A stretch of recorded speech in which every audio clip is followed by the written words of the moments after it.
سارے جو ملک کے نامور ڈاکو وہ اپنے کیسز معاف کروانے شروع ہو گئے. ایک ایک کیس ان کا نکل رہا ہے. کبھی بھی ایسے نہیں ہوا کہ اسمبلی کے اندر بیٹھ کے انہوں نے نیب امینڈمنٹس وہ کی جس میں ایک ایک امینڈمنٹ میں ایک ایک ان کا بڑا ڈاکو بچتا ہے. کسی میں زرداری بچ رہا ہے, کسی میں مریم بری ہو رہی ہے, کسی میں وہ ان کا وہ جو دوسرا سعد رفیق وہ بچ رہا ہے. پرسن سپیسیفک امینڈمنٹس کروائیں اپنی کرپشن بچانے کے لیے, اور ساتھ معیشت کو تباہ کر کے رکھ دیا. جدو میں نے کہا کہ جدھر ہم چھوڑ کے گئے, آج پاکستان خود شہباز شریف جا کے امریکہ میں کہتے کہ جی ہم اپنے قرضوں کی قسطیں نہیں دے سکتے. ہمیں کہہ رہے کہ جی ہماری وجہ سے ہوا ہے.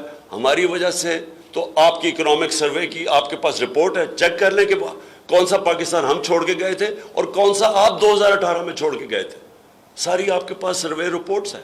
کہتے جی ہم IMF کی وجہ سے ہمیں کرنا پڑا ہے مہنگائی. تو 2.5 سال تو ہم IMF کے پروگرام میں تھے.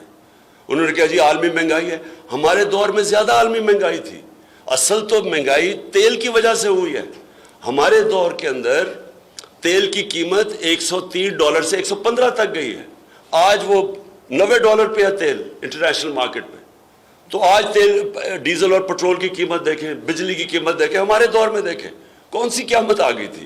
تو ملک کی معیشت تباہ کی, کرپشن کیسز اپنے معاف کر دیے, ہمارے اوپر ظلم شروع کر دیا, کیسز پہ کیسز شروع کر دیے, صحافی بولے تو ان کے منہ بند کر دیے.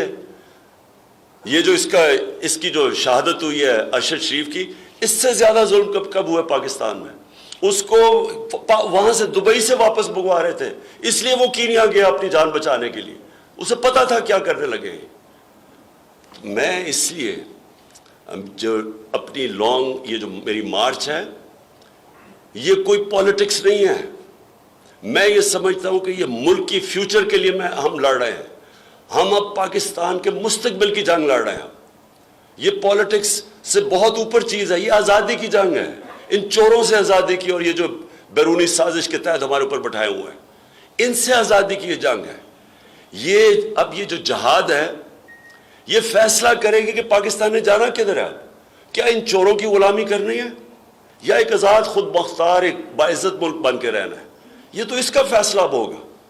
ان کے نیچے یہ ہمیں سمجھتے ہیں جو کہ ان کے اور ان کے ہینڈلرز یہ سمجھتے ہیں کہ ہم بھیڑ بکری ہیں, کہ ہم یہ جو مرضی فیصلہ کریں گے, ہم اگر انہوں نے چور اوپر بٹھا دیے تو ہم ان کی غلامی کریں گے.